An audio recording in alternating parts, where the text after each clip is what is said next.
రత్నగిరి కొండపై దాగి ఉన్న రహస్యం. ఆంధ్రప్రదేశ్లో ఒక కొండ ఉంది. ఆ కొండపై ప్రతిరోజు వేలాది మంది ఒకే కోరికతో అడుగులు వేస్తుంటారు.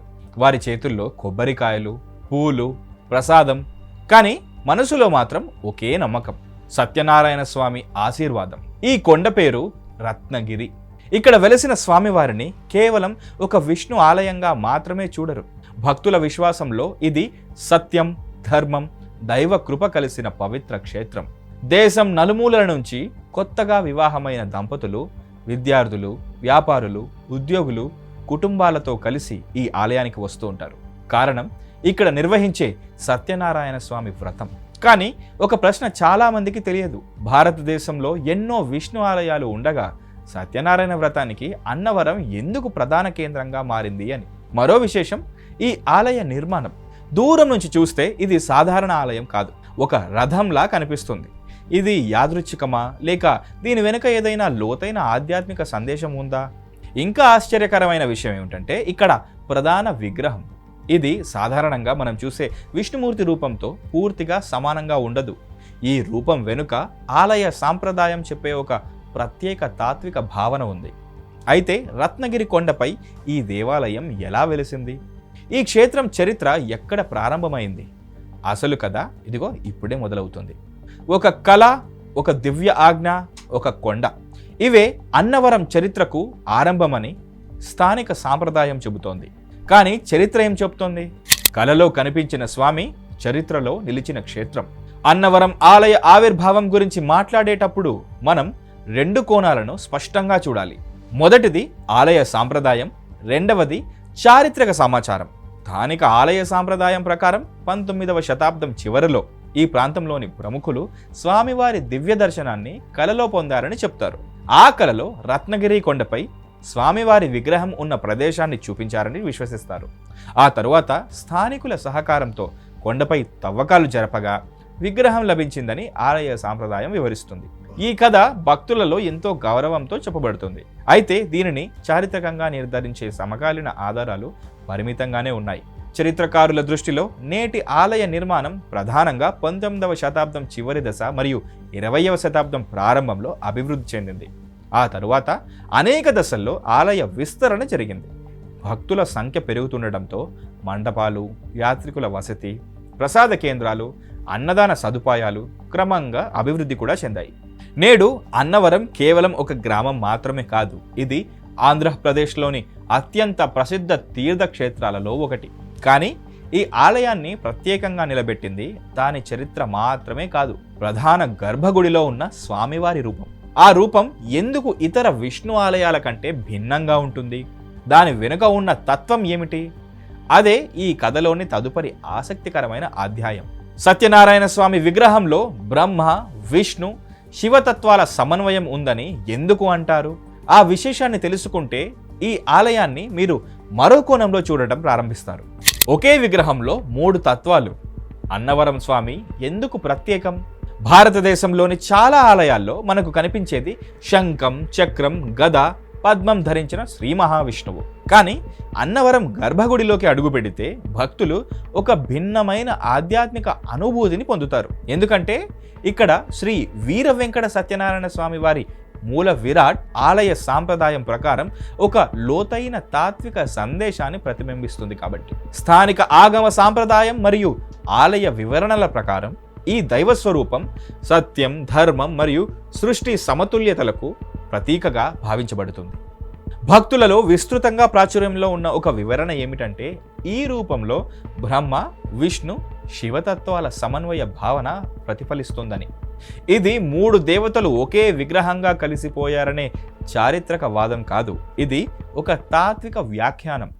సృష్టి, స్థితి, లయం, ఈ 3 విశ్వధర్మాలు ఒకే పరబ్రహ్మ స్వరూపంలో అంతర్లీనంగా ఉన్నాయనే భావనను ఈ క్షేత్రం గుర్తు చేస్తుందని పండితులు వివరిస్తారు.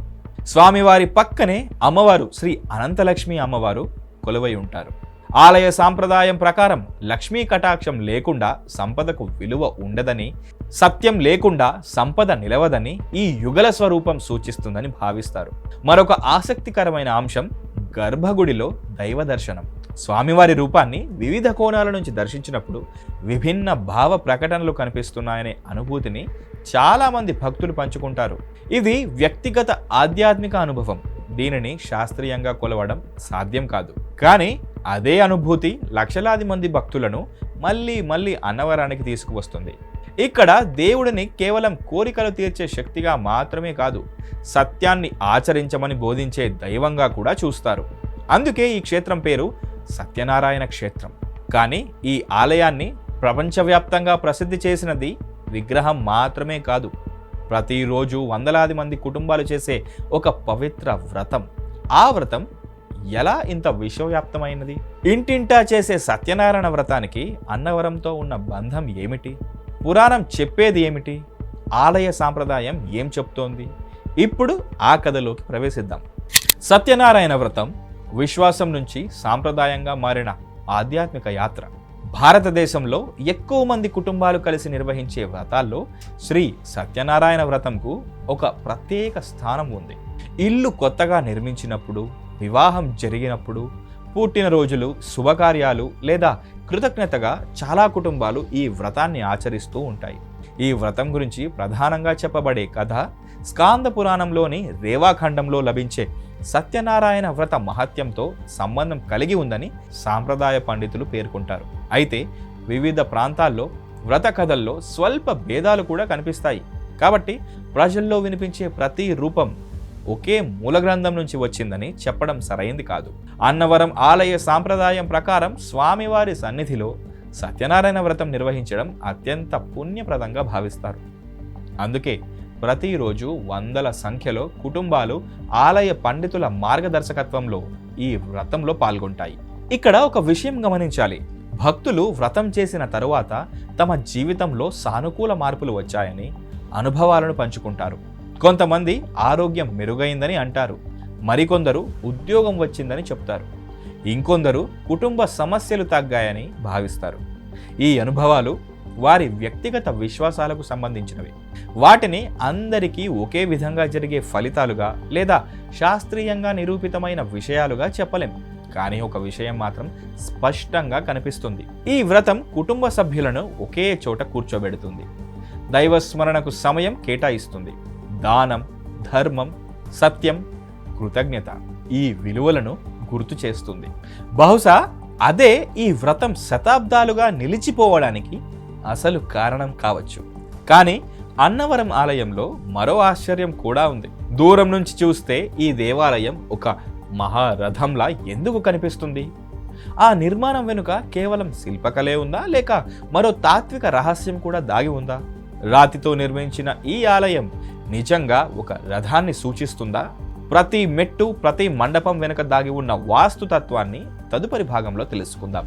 లక్షలాది భక్తుల విశ్వాసం అన్నవరంలో అనుభూతి చెందే ఆధ్యాత్మిక శక్తి. ఉదయం సూర్యుడు పూర్తిగా ఉదయించక ముందే రత్నగిరి కొండపై భక్తుల అడుగుల శబ్దం వినిపించడం ప్రారంభమవుతుంది. కొంతమంది మెట్ల మార్గంలో గోవిందా గోవిందా అంటూ నడుస్తూ ఉంటారు. మరికొందరు రోడ్డు మార్గంలో కుటుంబంతో కలిసి చేరుకుంటారు. కానీ వారి గమ్యం ఒక్కటే, శ్రీ వీర వెంకట సత్యనారాయణ స్వామి వారి సన్నిధి. ఆలయ ప్రాంగణంలోకి అడుగు పెట్టగానే ఒక ప్రత్యేకమైన ప్రశాంతత కనిపిస్తుంది. ఘంటానాదం, వేద మంత్రోచ్చరణ, తులసి పరిమళం, ధూప సువాసన ఇవన్నీ కలిసి ఒక ఆధ్యాత్మిక అనుభూతిని కలిగిస్తాయి. ప్రతిరోజు వందలాది కుటుంబాలు సత్యనారాయణ వ్రతంలో పాల్గొంటాయి. వ్రతం పూర్తయ్యాక స్వామివారికి నమస్కరించి ప్రసాదాన్ని స్వీకరిస్తారు. ఈ క్షణం చాలామందికి కేవలం ఒక ఆచారం కాదు, జీవితంలో ఒక కొత్త అధ్యాయం ప్రారంభమైన భావన. స్థానికంగా మరియు భక్తుల అనుభవాలలో ఒక మాట తరచూ వినిపిస్తుంది: స్వామివారిని మనస్ఫూర్తిగా ప్రార్థిస్తే ధైర్యం వస్తుంది. కొంతమంది తమ కుటుంబ సమస్యలు తగ్గాయని చెబుతారు, మరికొందరు కోరికలు నెరవేరాయని విశ్వసిస్తారు, ఇంకొందరు ఏ ఫలితం కోసం కాదు, కేవలం కృతజ్ఞత చెప్పడానికి ప్రతి సంవత్సరం వస్తామని అంటూ ఉంటారు. ఈ అనుభవాలు వ్యక్తిగత విశ్వాసాలకు సంబంధించినవి. వాటిని ప్రతి ఒక్కరికి ఒకే విధంగా జరుగుతాయని లేదా చారిత్రకంగా లేదా శాస్త్రీయంగా నిరూపితమైనవని చెప్పడం సరైంది కాదు. కానీ ఒక విషయం మాత్రం అందరికీ స్పష్టంగా కనిపిస్తుంది: ఈ ఆలయం లక్షలాది కుటుంబాలను ఒకే దైవస్మరణలో కలుపుతోంది. ఇక్కడ అన్నదానానికి కూడా ప్రత్యేక స్థానం ఉంది. ఆలయ పరిపాలన ఆధ్వర్యంలో అనేక మంది భక్తులకు ప్రతిరోజు భోజన సదుపాయం కల్పించబడుతుంది. భారతీయ సాంప్రదాయంలో అన్నదానం మహాదానం అని చెప్పబడుతుంది. ఆ భావన అన్నవరం క్షేత్రంలో నేటికీ జీవించి ఉంది.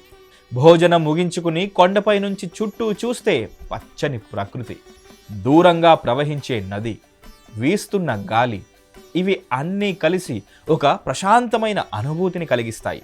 కానీ ఈ ఆలయాన్ని చూసిన ప్రతి ఒక్కరి మనసులో మరో ప్రశ్న తప్పకుండా వస్తుంది. ఈ దేవాలయం నిజంగా రథంలా నిర్మించబడిందా? అలా అయితే ఆ రూపకల్పన వెనుక ఉన్న తాత్విక అర్థం ఏమిటి? ప్రతి స్తంభం, ప్రతి మెట్టు, ప్రతి దిశ వెనుక ఒక సంకేతం దాగి ఉందని వాస్తు నిపుణులు ఎందుకు చెబుతున్నారు? రత్నగిరిపై నిర్మించిన ఈ ఆలయ నిర్మాణ రహస్యం ఇప్పుడు వెలుగులోకి రాబోతుంది. రథాకార ఆలయం శిల్పకళలో దాగిన తాత్విక సందేశం. మొదటిసారి అన్నవరం ఆలయాన్ని దూరం నుంచి చూసిన వారు ఒక విషయాన్ని వెంటనే గమనిస్తారు. ఇది సాధారణ దేవాలయ నిర్మాణంలా అనిపించదు. ఆలయ సాంప్రదాయం ప్రకారం ఈ దేవాలయం ఒక రథాన్ని ప్రతీకాత్మకంగా సూచించే విధంగా రూపకల్పన చేయబడిందని భావిస్తారు. ఈ భావనకు అనుగుణంగా ఆలయంలోని వివిధ భాగాలను రథంలోని అంశాలతో పోల్చి వివరిస్తారు. ఇది ప్రతీకాత్మక ఆధ్యాత్మిక వివరణ.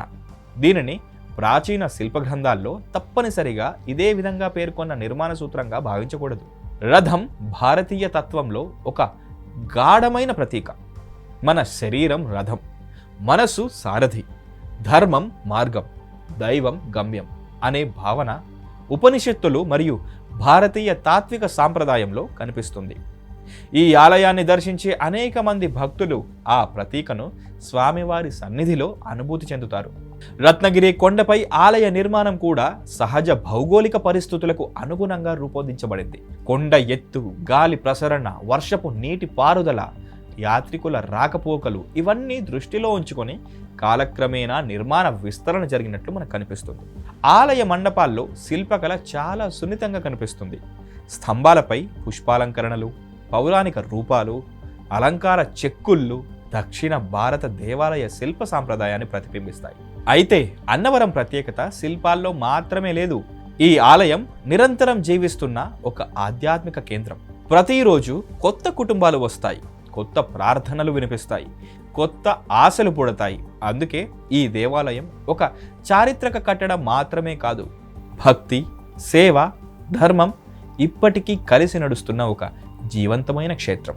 కానీ రత్నగిరి నిజమైన అందం పెద్ద పండుగల సమయంలో కనిపిస్తుంది. అప్పుడు ఈ కొండ మొత్తం ఒక ఆధ్యాత్మిక ఉత్సవంగా మారిపోతుంది.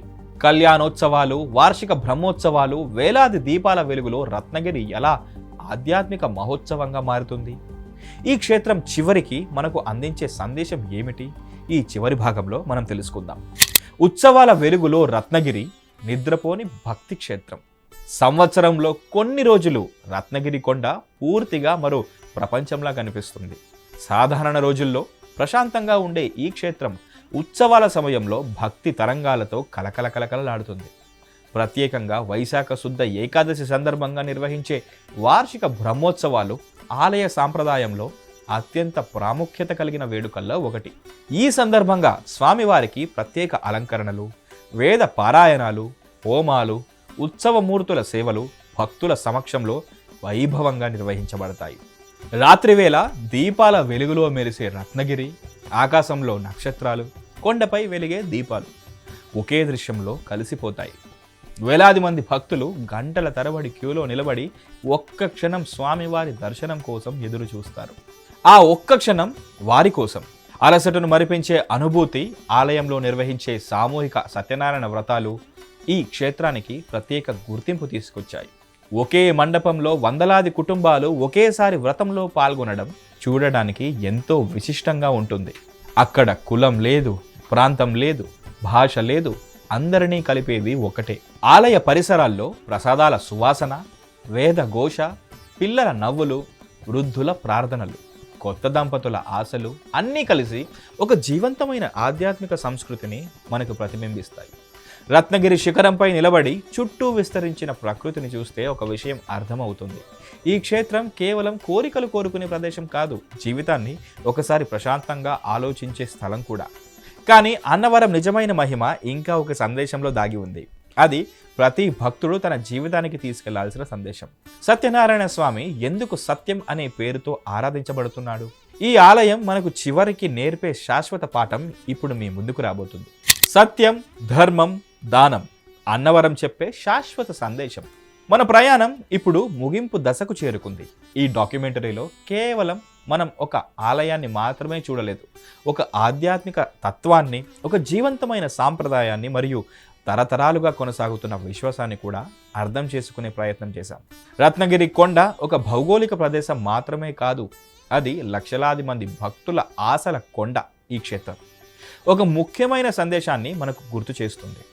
సత్యం మన మాటల్లో ఉండాలి, ధర్మం మన నిర్ణయాల్లో ఉండాలి, దానం మన చేతల్లో ఉండాలి.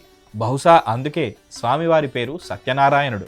ఆలయ సాంప్రదాయం ప్రకారం సత్యాన్ని ఆచరించే జీవితం దైవానికి అత్యంత ప్రీతికరమైన మార్గం.